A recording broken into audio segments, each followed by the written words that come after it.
a good day to brew, baby. What is up, YouTube? It's your boy Millzy, back with Hometown Commander, and we are back for another episode, the new season of Millzy Updates, so where I take my personal decks and the decks that I'm testing out and update them periodically, talk to you guys about what I've learned, the cards have changed, the cards have added, and lessons I've learned along the way. I think a lot of the fun we have on the channel is brewing new decks, and brewing decks is great, but I think the way the decks evolve over the time, the way we learn as we play our decks is what makes Commander fun for me. And this deck, back in March of the Machine, was actually the first big change ever that happened to this deck. My Goreclaw Terror of Kelsizma mono-green Stompy list changed to Surrak and Goreclaw, and some of the creatures changed with it. Instead of getting that flat 2 reduction to everything power 4 or greater, we move over to Surrak and Goreclaw, which gives all of our creatures coming in a +1/+1 counter and haste. And that does slightly change the creatures we want. We can play different things now that we're not kind of bound to that power 4 or greater 2 mana cost reduction. But we do get to play with a bunch of green creatures that I've always wanted to put in Goreclaw, but I can never justify it because you can never get that 2 mana cost reduction, or they wouldn't have haste and they wouldn't get their benefit the turn they come down. The really cool part about Surrak and Goreclaw is we could take advantage of some of these creatures the turn they come in to deal damage to our opponents, to do fun things, and we'll kind of talk about some of that here. The biggest change that happened for me between Lord of the Rings and Wilds of Eldraine is I made the decision to take apart the Staple Binder. And when I did that, it forced me to slightly change some of my decks to try to revert them back to having all the cards in them. So some of the spells in the deck have changed just because I had 2 or 3 green decks I was pushing spells out across from. So we'll talk about those changes as they come. There's only a few in this one. But let's get started with our landy lands. The big difference I'm making going forward on these deck techs, or on the update videos, are instead of linking to my personal mox field, which I realized in the past have caused some mistakes when links get changed, things like that, I'm going to just make a deck on the Hometown Commander mox field, so that way you will always have access to that link here. Lands, 33, we don't need a ton of them. We have a lot of mana dorks. We have lots of ramp. We don't need it. The only 4 lands we're playing: Beseiju for the removal, Castle Garenbrig because it can turn 4 mana and it into 6 mana, Mosswort Bridge for the shenanigans, and then Nykthos. Nykthos, it was probably the best land I added to this deck, mainly because when you have a huge board, Nykthos can do a lot for you as far as getting you a lot of mana going. In the enchantments, really the biggest thing that changed here was, of course, Tribute to the World Tree getting added in March of the Machine. This is great because it's basically a functional reprint of Elemental Bond. The only difference is otherwise you get two +1/+1 counters on that creature, which hopefully with Surrak and Goreclaw is already coming in with haste. Otherwise, our mana dorks are just getting a little bit bigger, and then they're going to be able to deal with things. Garruk's Uprising, Defense of the Heart, and Unnatural Growth were all cards I had in there, but they got their pretty new Enchanting Tales versions, and I love the look of them. Survival of the Fittest is a card I've had in the deck for a long time. I very seldom see it, but it's a card I feel like it just belongs in the deck. Only 3 artifacts. We're not playing Arcane Signet. We're not playing Soul Ring. I rely completely on ramp, creature ramp. I don't really like them in this deck because we have so many creatures that if we do have something like Goreclaw out or Nylea out, the reduction goes down just to green pips. We're playing Emerald Medallion for a flat reduction. Ronus's Monument, man, which has spiked in value since it came out, almost $2 now, where it used to be a 5-cent, 10-cent uncommon. And then, of course, the Great Henge. I don't think I would build a mono green deck without the Great Henge, but I love it. Love the new version of it. And again, Ronus's Monument's great on a turn where something can come in, give something else that +2/+2, and trample. As far as our instants go, Ram Through came in, and it's done some work so far. I like it. If the creature has trample, excess damage is dealt to that creature's controller instead. So on a turn where a creature's pretty darn big, you can Ram Through and potentially take somebody out. Entis Restoration came in over Harrow because you do have the chance to get the third one, potentially if we have a big creature out, which is what our deck's all about. Force of Vigor and Nature's Claim for a little bit of removal. The one thing I noticed in this deck was I'm not very seldom worried about creatures, and more often than not we're worried about artifacts and enchantments, which is why I'm playing Nature's Claim over the Beast Within, because I'm more worried about taking out combos or things like that than I am worried about creatures. I am going to beat most creature decks. I'm not worried about that. If you give it long enough, I'm going to outclass most creature decks.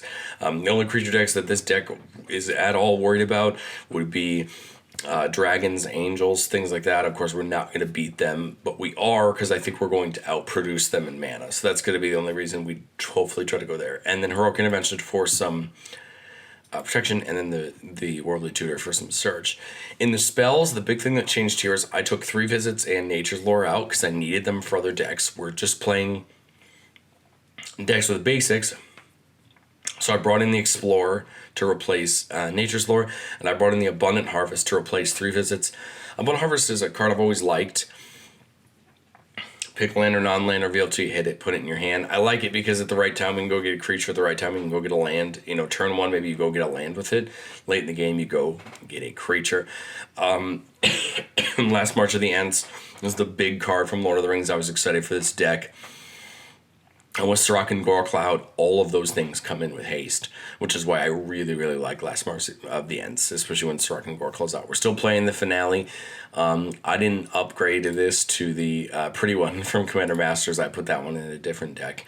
But still a great card. Again, can end the game. Got the Triumph there. Added the Sylvan Tutor I had.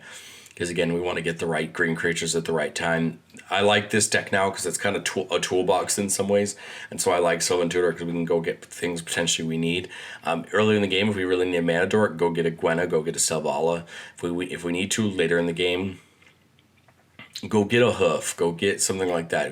Go get a Zofendrel, go get some foreign collectors or a big beater like Apex Devastator. You know, there's so many different green creatures we can get with Sylvan Tutor. And so I like its inclusion in there. Still running, I believe, the same walkers we would have run at the time we built it. I love all 3 of them for different reasons. I think all 3 of them have their roles. Nissa can make creatures, which is great, or that -7 basically just becomes a mini Craterhoof in itself. We're always going to have a ton of lands ready and available. Nissa, doubling up on our greens, is great. It allows us to cast more creatures. And then Vivian, I love the Vivian shenanigans. Use the -2, cast a big creature, go get another creature for free. The best combo here is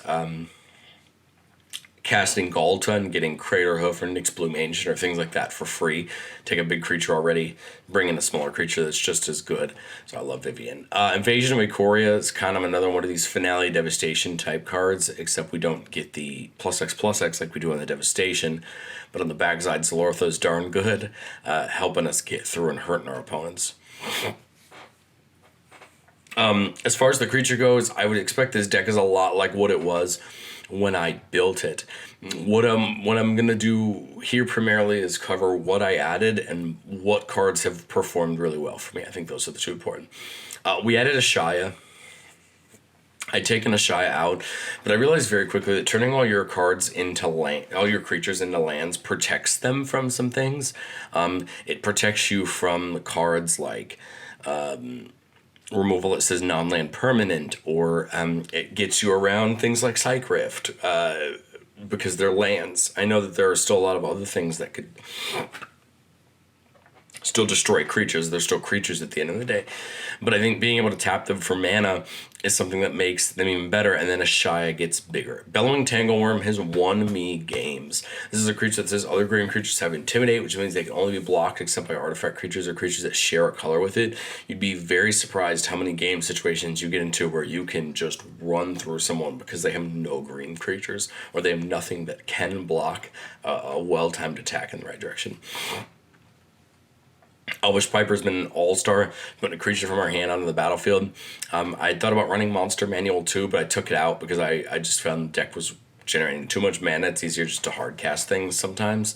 I like the Piper. It's a card I see very seldom, but it's still a card I enjoy, and it has fun play.